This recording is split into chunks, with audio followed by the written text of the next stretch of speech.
रहे 5 और रोज की तरह श्वेता और अनंत ये खास बुलेटिन लेकर हाजिर हैं। हमारी पूरी कोशिश होती है इस बुलेटिन में वो तमाम खबरें जिससे आपका है सीधा सरोकार, उसे हम शामिल करें और वो खबरें जो किसी वजह से आपसे छूट गई है लेकिन आपका जानना जरूरी है उसे भी शामिल करें। तो चलिए खबरों के सिलसिले की शुरुआत करते हैं और सबसे पहले रुख करते हैं देवभूमि उत्तराखंड का, जहां बद्रीनाथ धाम के कपाट खोलने की तैयारी शुरू हो गई है। हालांकि अभी इसकी तारीख का ऐलान नहीं हुआ है। भगवान बद्री विशाल के कपाट खोलने की तारीख 26 जनवरी को बसंत पंचमी के दिन टिहरी राज दरबार नरेंद्र नगर में घोषित की जाएगी। इसके लिए योग बद्री मंदिर पांडुकेश्वर से गाड़ू घड़ी टिहरी राज दरबार नरेंद्र नगर के लिए रवाना हुई। इस गाड़ू घड़ी में भगवान बद्री विशाल की मूर्ति को यात्रा के दौरान लगाए जाने वाला तेल रखा जाता है। ये परंपरा सदियों से ऐसी ही चली आ रही है। तो बद्रीनाथ धाम आप देख सकते हैं बसंत पंचमी पर तय होगी तारीख और गाड़ू घड़ी का टिहरी राज दरबार प्रस्थान, उसके लिए विशेष शोभा यात्रा निकाली जा रही है।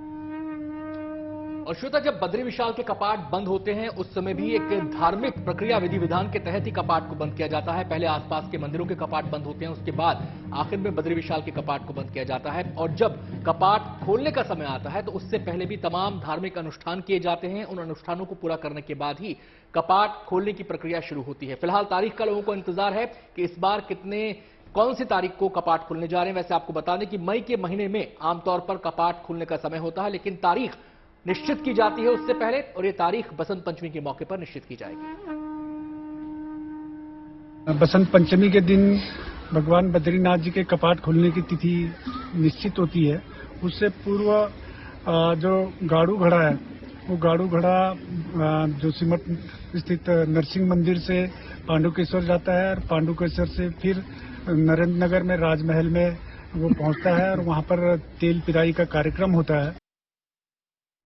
चलिए बढ़ेंगे अगली खबर की ओर। आपको बता दें इस बार गणतंत्र दिवस पर मेक इन इंडिया उपकरणों और हथियारों का प्रदर्शन किया जाएगा। दिल्ली के कर्तव्य पथ पर इसकी झलक देखने को मिल चुकी है। भारतीय सेना की तरफ से आज भी इंडिया गेट पर उपकरणों और हथियारों का प्रदर्शन किया जाएगा।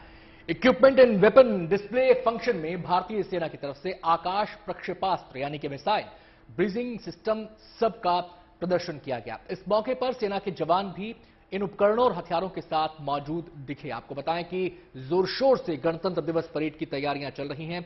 लगातार जो हमारे जवान हैं वो प्रैक्टिस कर रहे हैं। कल फुल ड्रेस रिहर्सल भी की गई थी और अब हथियारों की प्रदर्शनी आप देख सकते हैं कर्तव्य पथ पर, जिनका आज प्रदर्शन किया गया है। तमाम हथियार मेक इन इंडिया हैं और इस बार कहा यह भी जा रहा है कि जो 26 जनवरी की परेड होने वाली है, गणतंत्र दिवस की जो परेड परसों होने जा रही है, उसमें तमाम मेक इन इंडिया प्रोडक्ट्स का ही प्रदर्शन किया जाएगा। यानी कि हमारी जो सामरिक ताकत से जुड़े हथियार हैं, जो उपकरण हैं, वो तमाम मेक इन इंडिया जो हैं उन्हीं का प्रदर्शन होगा।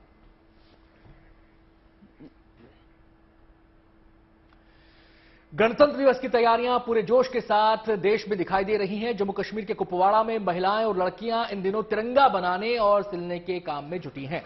कुपवाड़ा के इस गांव में भारतीय सेना की मदद से एक सिलाई सेंटर खोला गया है। यहां महिलाओं को सिलाई और बुनाई की ट्रेनिंग दी जा रही है। अभी इस गांव की 20 महिलाएं यहां से ट्रेनिंग ले रही हैं। इनके बनाए गए तिरंगे जम्मू कश्मीर समेत देश के दूसरे हिस्सों में भिजवाए जाएंगे। इन तिरंगों को 26 जनवरी के मौके पर लोग अपने घरों पर फहराएंगे। तो आप देखिए किस खुशी से और कितनी मशक्कत से ये तमाम महिलाएं जो है दिन रात एक करके इस खूबसूरत तिरंगे को यहां पर बना रही हैं। इंडियन आर्मी हमेशा हमारी ढाल बन के खड़ी रही है। हमारे गांव में जब भी कोई प्रॉब्लम आई, इंडियन आर्मी ने हमारा बड़े भाई बन के हमारा साथ दिया और हमारे गांव में एक सिलाई सेंटर खोला, जहां पर यहां की सभी जवान लड़कियों को कटिंग करना, काज करना और सिलाई की ट्रेनिंग दी जा रही है। हमने कभी सोचा नहीं था कि हम भी अपने हाथों से तिरंगा बना पाएंगे, लेकिन हमने नामुमकिन काम को मुमकिन कर दिखाया। ये सब इंडियन आर्मी की वजह से है। कहते हैं कि मजबूत इरादों के साथ कुछ करने की ठान लेने पर उसे पूरा करने की हर अड़चन दूर हो जाती है। ऐसा ही कर दिखाया उत्तर प्रदेश के सहारनपुर के एक ग्राम प्रधान ने। देशभक्ति का जज्बा दिखाते हुए चकवाली गांव की ग्राम प्रधान सविता देवी ने भारत के नक्शे के आकार का तालाब तैयार करा दिया। इसकी सोच ग्राम प्रधान के बेटे नकुल चौधरी की है, जिसे उनकी ग्राम प्रधान मां ने पूरा कर दिखाया। खास बात यह है कि जिस जगह इस विशेष तालाब का निर्माण हुआ है वो जमीन बंजर थी। यहां झाड़ियों का फायदा उठाकर असामाजिक तत्व यहां पर तमाम तरह की उनकी हरकतें देखने को मिलती थी। नशे का ठिकाना इसे बना दिया था, लेकिन महीने भर में यहां इतना सुंदर तालाब तैयार हो गया है जिससे पूरा गांव बेहद खुश है। इन्हें उम्मीद है कि आने वाले समय में ये पूरे शहर का सेल्फी पॉइंट बन जाएगा।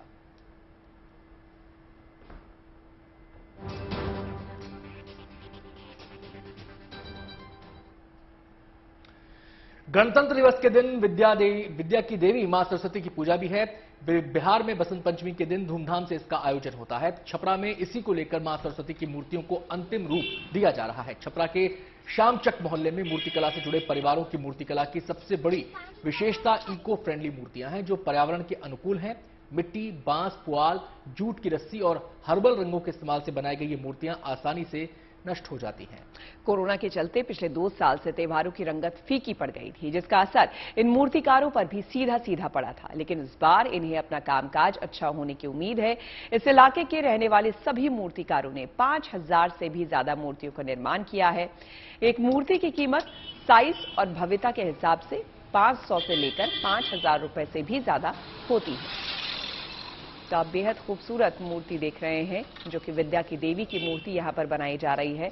आपको बता दें, छोटे शहरों में अनंत, आपको भी याद होगा कि छोटे शहरों में रौनक काफी ज्यादा होती है सरस्वती पूजा की। और देखिए, सरस्वती पूजा की जो परंपरा है ना श्वेता, बसंत पंचमी के मौके पर वो सालों से चली आ रही है। जिस समय हम कॉलेज में पढ़ते थे और जिस समय हम स्कूल की पढ़ाई कर रहे थे, उस समय बाकायदा इसकी पूजा की जाती थी। कॉलेज में तो, हमारे कॉलेज में तो ये रवायत सी बन गई थी कि बसंत पंचमी के दिन सरस्वती पूजा के बाद छात्र कहते थे कि ऑफिशियली हम पढ़ाई का श्री गणेश आज से करने जा रहे हैं। और मैं आपको बता दूं, मुझे स्कूल के दिन याद आ रहे हैं। हम पढ़ाई से बचने के लिए अपनी सारी कॉपी किताब जो है वहां पे रख दिया करते थे कि आज तो सरस्वती पूजा, आज पढ़ाई नहीं, अब कल से पढ़ाई शुरू होगी। तो कुछ ऐसे शरारती बच्चे जिनको थोड़ा कम मन लगता है पढ़ाई में, तो वो ये भी करते थे। लेकिन देखिए, इसकी रौनक देखते बनती है। तो आपको जैसा मैं बता रही थी कि छोटे शहरों में खास करके इसकी भव्यता और रौनक देखने को मिल रही है। इसलिए खास करके छपरा से हम ये खबर आपके लिए लेकर के आए हैं, जहां पर देखिए किस तरह से यहाँ पर सरस्वती माता की मूर्ति को तैयार किया जा रहा है। विद्यादायिनी सरस्वती माता की मूर्ति को सजाया संवारा जा रहा है और हर साइज की मूर्ति आपको मिलेगी, क्योंकि छोटे छोटे पंडाल लगाए जाते हैं।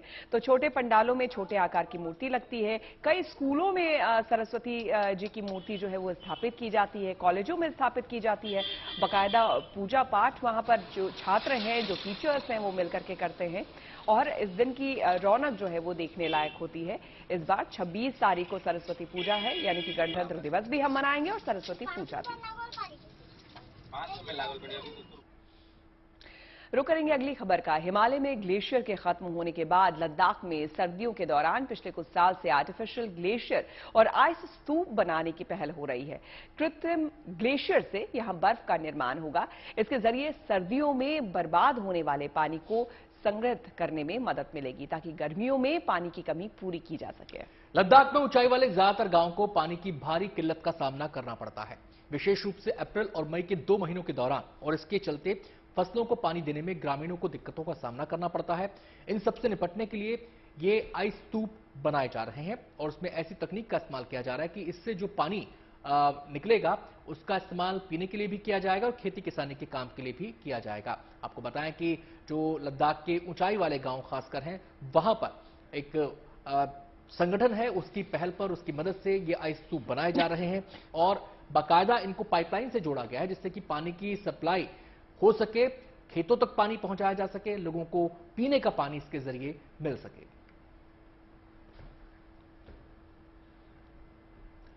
और अब बात होगी बसंत पंचमी पर होने वाली पतंगबाजी की। मकर संक्रांति के बाद बसंत पंचमी पर आसमान में पतंगों का मेला सजता है। ऐसे में चाइनीज मांझे के खिलाफ एक अभियान शुरू हो गया है। ये तो आप और हम सभी जानते हैं कि चाइनीज मांझा बेहद खतरनाक है। अब देश में इससे कई हादसे अब तक हो चुके हैं। आपको बता दें, यही वजह है कि हरिद्वार में एक कलाकार यमराज की तरह दिखने वाली वेशभूषा पहनकर सड़कों पर उतर आया है। सड़कों पर यमराज के जैसे कपड़े पहनकर घूम रहे इस कलाकार ने चाइनीज मांझे को इस्तेमाल ना करने की सलाह दी है। साथ ही लोगों को चाइनीज मांझे से होने वाली दुर्घटनाओं के बारे में भी समझाया है। तो आपको बता दें, ये देखिए, ये यमराज के भेष में ये शख्स जो है ये उतरा है और ये बता रहा है कि आप चाइनीज मांझा इस्तेमाल ना करें, क्योंकि पतंगबाजी बहुत होती है। जैसे कि 14 तारीख मकर संक्रांति के दिन भी हमने आपको बताया, उस दिन भी लोग पतंगबाजी करते हैं, लेकिन वसंत पंचमी के दिन भी पतंगबाजी होती है। और हम ये भी जानते हैं कि चाइनीज मांझे से कई दुर्घटनाएं हो चुकी हैं, कई लोगों की जान तक जा चुकी है, कि ये काफी खतरनाक होता है। तो लोगों को सचेत करते हुए ये यमराज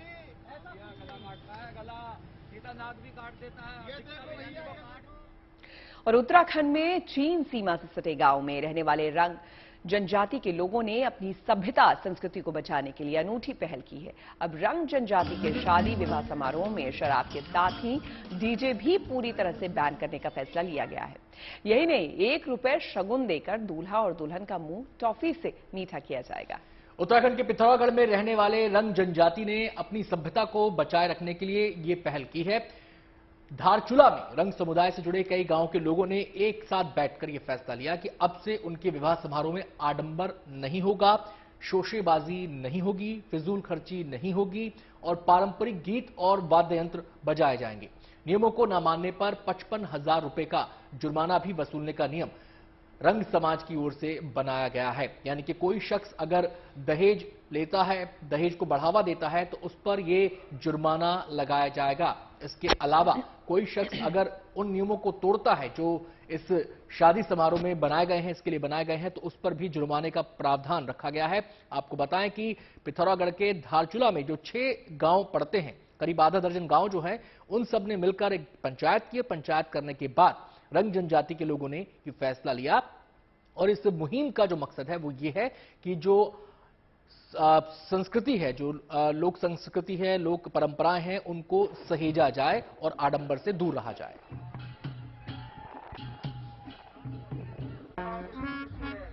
जो यहाँ के जो रिचुअल्स है, जिसको हम लोग ठमचारू बोलते हैं, उस पर जो है उसके सुधार के लिए एक बैठक किया गया। इसमें तय किया गया कि अब जो शादी विवाह होगा उसमें जो अंग्रेजी शराब है उसको नहीं परोसा जाएगा और मेहंदी हल्दी के नाम से जो अनाप शनाप खर्च किए जाते हैं उसमें कंट्रोल किया जाएगा और जो सादगी, जो परंपरा बुजुर्गों ने बनाई है उसको दोबारा चालू किया जाएगा।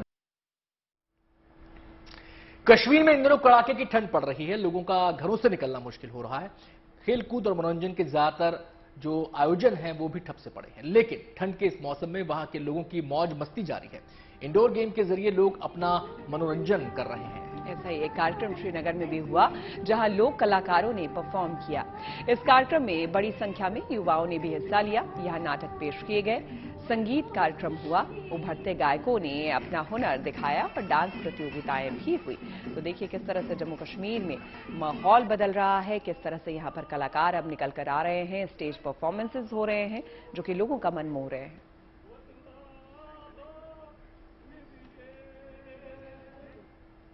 बढ़ेंगे आगे, आपको बता दें कि महाराष्ट्र के वाशिम जिले में एक ऐसा स्कूल है जहां पर सिर्फ एक छात्र पढ़ता है। जी हां, असल में वाशिम जिले के गणेशपुर गांव में यह स्कूल पहली से चौथी तक मान्यता प्राप्त है और इस गांव में पहली से चौथी क्लास तक का एक ही छात्र है। आपको बताएं, जो छात्र इस पाठशाला में पढ़ने के लिए आता है उसका नाम कार्तिक है। उसे पढ़ाने के लिए रोजाना 12 किलोमीटर दूर से एक शिक्षक भी वहां पहुंचते हैं। कार्तिक हर रोज अपनी पढ़ाई पूरी करने और कुछ सीखने के इरादे से स्कूल में आता है। आपको ये भी जानकारी दे दें कि गणेशपुर जो गांव है उसकी आबादी करीब 200 है और इस आबादी में पहली से चौथी तक का कोई और बच्चा नहीं है कार्तिक के अलावा, लिहाजा ये स्कूल केवल कार्तिक के लिए लगता है और टीचर भी पूरी शिद्दत के साथ पढ़ाने उसे हर रोज आते हैं।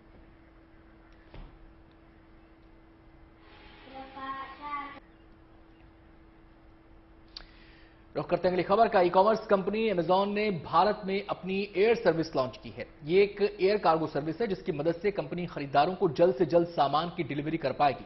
उसने भारत में बड़ा कदम अपने ग्राहकों को सरल और सुविधाजनक डिलीवरी देने के लिए उठाया है। इससे न सिर्फ डिलीवरी फास्ट होगी बल्कि ग्राहकों का एक्सपीरियंस भी काफी बेहतर होगा।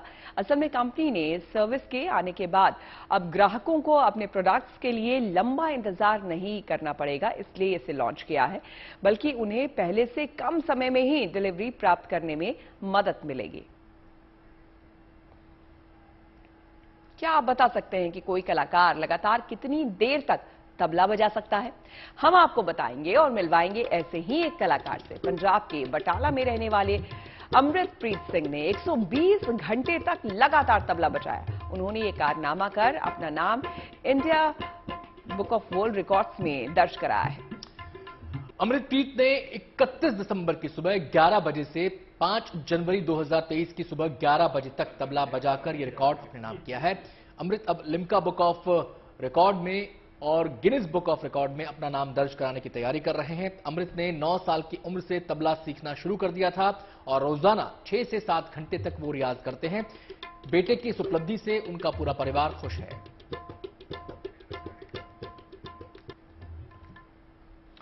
रुख करते हैं गुजरात के वडोदरा का, जहां मुद्रा स्कूल ऑफ फाइन आर्ट्स की ओर से हैप्पीनेस थीम पर United world child art exhibition आयोजित की गई है। इस एग्जीबिशन में भारत के साथ कुल 11 देशों के 7 से 18 साल तक के बच्चे हिस्सा उन्होंने लिया है। इस एग्जीबिशन में यूक्रेन और रशिया के बच्चे भी शामिल हुए हैं। अलग अलग देशों के बच्चों ने खुशी को अपने हिसाब से पेंटिंग के जरिए दर्शाया है। इन सभी की पेंटिंग पोस्ट के माध्यम से भारत मंगवाई गई और वडोदरा की फाइन आर्ट्स फैकल्टी में उनका एग्जीबिशन लगाया गया। आयोजकों का कहना है कि कोविड के दौरान लोगों को, खासकर बच्चों को जो सदमा लगा, उससे उनको बाहर निकालने की ये कोशिश है।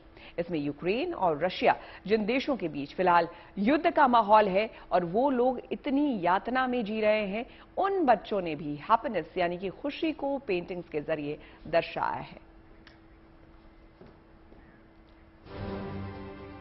और हमारे इस खास बुलेटिन में आज बस इतना ही।